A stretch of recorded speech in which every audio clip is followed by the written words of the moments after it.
Dragon ball fans और मेरे दोस्तों, आज के एपिसोड को देखकर डर लगने लग गया था टॉपो से। आज के एपिसोड में ऐसा लग रहा था कि main villain dragon ball super tournament of power में गोकू और वेजिटा के खिलाफ जिरेन नहीं टॉपो है। जब आप एपिसोड को पहली बार देखोगे तो आपको भी टॉपो से डर लगने लग जाएगा। चलिए अब बात करते हैं आज के एपिसोड के बारे में और एक छोटा सा हिंदी डब भी आपको मिल जाएगा इस वीडियो में।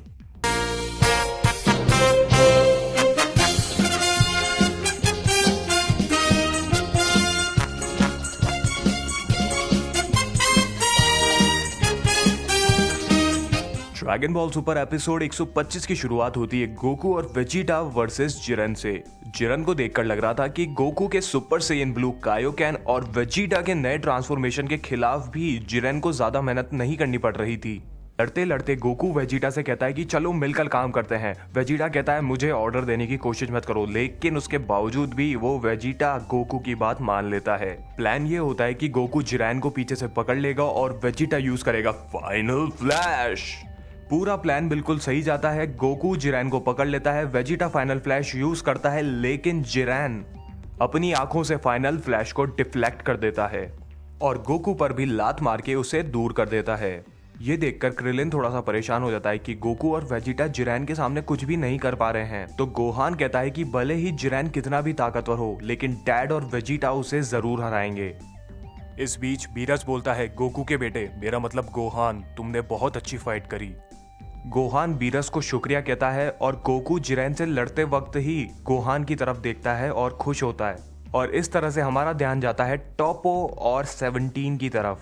टॉपो अपना अटैक 17 पे करता जाता है ताकि वो उसे आउट कर सके, लेकिन 17 बार बार अपना एंड्रॉइड बैरियर बनाकर उसके सारे अटैक से बचता जाता है। फिर 17 भी अपने की अटैक्स की झड़ी लगा देता है। 17 कितने भी की अटैक्स कर सकता है क्योंकि 17 और 18 के पास इनफाइनाइट एनर्जी है, जिसकी वजह से वो कभी थकेंगे नहीं और उनकी एनर्जी हमेशा मैक्सिमम लेवल पर होगी। यही प्लान बनाया 17 ने कि मैं टॉपो पर लगातार धमाधम की अटैक्स करता जाता हूँ, टॉपो थक जाएगा, उसके बाद मैं उसे आसानी से आउट कर पाऊंगा। इस बीच नंबर 17 के द्वारा बहुत सारे अटैक्स होने की वजह से टॉपो बहुत परेशान रहा, लेकिन फिर उसने जैसे तैसे करके खुद को बचाया और फिर नंबर 17 पर टॉपो ने पूरा भयंकर जोरदार कुछ भी कह लो की अटैक कर दिया। इस एनर्जी अटैक ने स्टेज पर बनी बहुत बड़ी बड़ी चट्टानों को भी तोड़कर तहस नहस कर दिया था और 17 को लगा कि अब मुझे भी। फिर 17 भी अपना एनर्जी अटैक करता है और ऐसा लगने लगता है कि टॉपो 17 को बाहर कर ही देगा,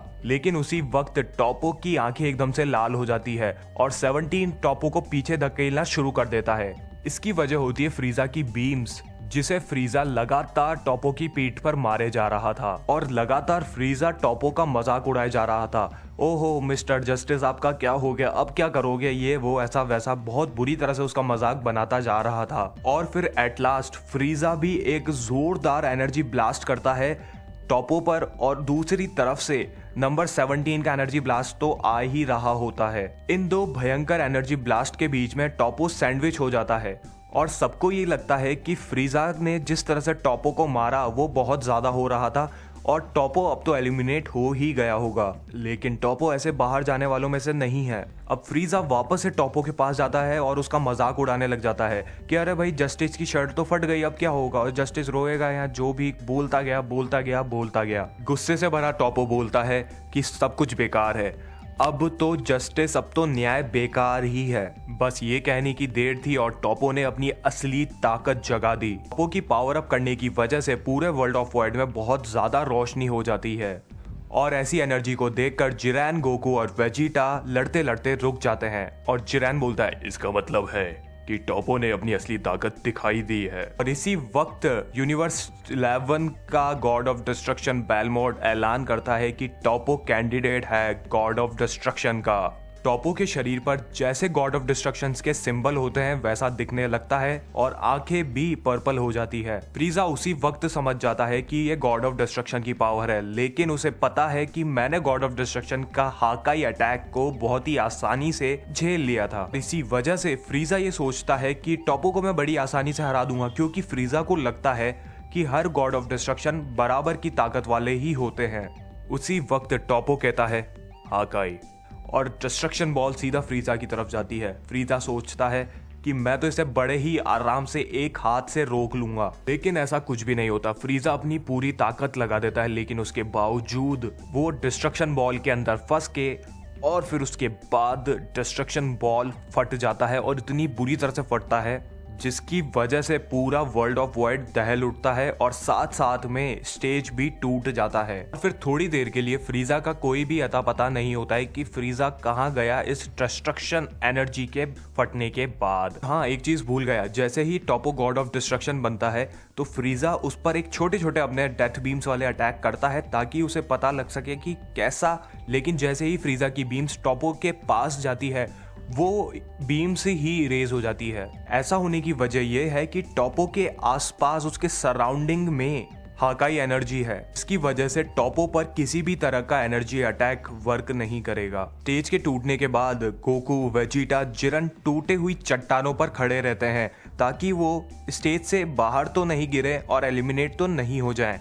इधर टॉपो का निशाना अब होता है नंबर 17। नंबर 17 थोड़ी देर के लिए छुपा रहता है, लेकिन टॉपो उसे ढूंढ ही लेता है और टॉपो सीधा नंबर 17 पर अपने नॉर्मल अटैक्स करता है। नंबर 17 को लगता है कि वो अपने एंड्रॉयड बैरियर से आसानी से टॉपो के ये नॉर्मल अटैक्स को झेल लेगा, लेकिन उसके बावजूद भी नंबर 17 का एंड्रॉयड बैरियर टूटने लगता है। 17 इधर से उधर भागता रहता है ताकि टाइम को वो खत्म कर सके, जाया कर सके, लेकिन उसके बावजूद भी टॉपो उसे ढूंढ लेता है और उस पर एक जोरदार मुक्का मारता है। अब 17 सोचता है कि कोई ना कोई वीकनेस तो जरूर होगी टॉपो की जिसका मैं फायदा उठा सकता हूँ। 17 बार बार टॉपो के आसपास बहुत तेजी से भागते भागते अपने की अटैक्स करता जाता है। 17 फिर एक बहुत बड़ा एनर्जी ब्लास्ट करता है, लेकिन उसके बावजूद टॉपो गॉड ऑफ डिस्ट्रक्शन पर कोई भी असर नहीं पड़ता उसकी हाकाई एनर्जी होने की वजह से। नंबर 17 ऐसे सारे अटैक्स इसीलिए करता है क्योंकि उसकी ताकत तो खत्म होनी नहीं है और दूसरी वजह ये होती है कि वो टॉपो की कोई ना कोई वीकनेस को पकड़ ले। इतने बेमतलब अटैक्स होने के बाद टॉपो अब बोलता है वापस से हाकाई, लेकिन फिर जैसे तैसे 17 उसके हाकाई अटैक से, हाकाई एनर्जी बॉल से बच जाता है। लेकिन फिर वो स्फीयर ऑफ डिस्ट्रक्शन हमारे क्रिलिन और दूसरे सभी जो जहां पर बैठे हुए हैं वहां की ओर निकल पड़ता है, लेकिन वो उनके जस्ट थोड़ा सा ऊपर से निकलता है ताकि उन पर कोई डैमेज ना हो सके। 2 बार डिस्ट्रक्शन बॉल को देखने के बाद बीरस समझ जाता है कि टॉपो की वीकनेस क्या है। टॉपो जब भी डिस्ट्रक्शन बॉल बनाता है तो उसे थोड़ा टाइम लगता है उस डिस्ट्रक्शन बॉल को बनाने में और फेंकने में, जिसका फायदा हमारे फाइटर्स उठा सकते हैं।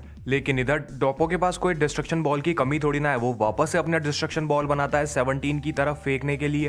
टॉपो डिस्ट्रक्शन बॉल बनाकर नंबर 17 की तरफ फेंक ही रहा था कि फ्रीजा ने एक चट्टान को फेंककर उस डिस्ट्रक्शन बॉल को खत्म कर दिया या टॉपो का फोकस हट गया, जिसकी वजह से डिस्ट्रक्शन बॉल गायब हो गई। ये जो 2 पॉइंट्स मैंने अभी बोले ये अगले एपिसोड के सस्पेंस है, ये हमें अगले एपिसोड में ही जानने को मिलेगा। लेकिन मेरे हिसाब से तो टॉपो पर अगर कोई एनर्जी अटैक करोगे तो उस पर वर्क नहीं करेगी, लेकिन अगर रॉक्स फेंकोगे, चट्टाने फेंकोगे तो शायद उस पर तो क्या है ये गॉड ऑफ डिस्ट्रक्शन?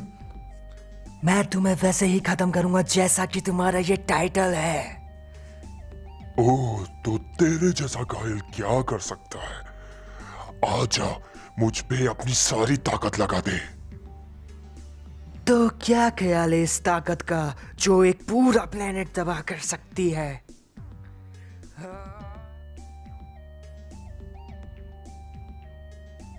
मेरे हिसाब से फ्रीजा को ऐसा नहीं करना चाहिए था, क्योंकि वो पहले ही अपनी फाइनल फॉर्म में आ गया था और वो इतना ताकतवर भी नहीं रहा था जितना वो गोल्डन फॉर्म में हुआ करता था। लेकिन जिस तरह से फ्रीजा की जो हालत टॉपो ने करी ना, दिल दहल उठा यार। कि फ्रीजा खुद ही इतना ज्यादा बुरा है कि वो किसी को भी बहुत ही ज्यादा गंदी तरीके से मारता है और फ्रीजा को ही उससे भी बुरी तरह से कोई मारे तो खौफ बनना तो लाजमी है। टॉपो फ्रीजा की हालत खराब करते हुए कहता है कि कचरे को कचरे के डब्बे में ही होना चाहिए, यही कहा था ना तुमने, तो भगो यहाँ से। टॉपो फिर एक हल्की सी लात फ्रीजा के मारता है और फ्रीजा गिरते गिरते गिरते बेहोशी की हालत में जैसे तैसे करके स्टेज पर ही बना रहता है। तो बस यही सब कुछ था आज के एपिसोड के बारे में। मुझे कमेंट्स में जरूर बताइएगा कि आपको आज का एपिसोड कैसा लगा और वीडियो को लाइक करना बिल्कुल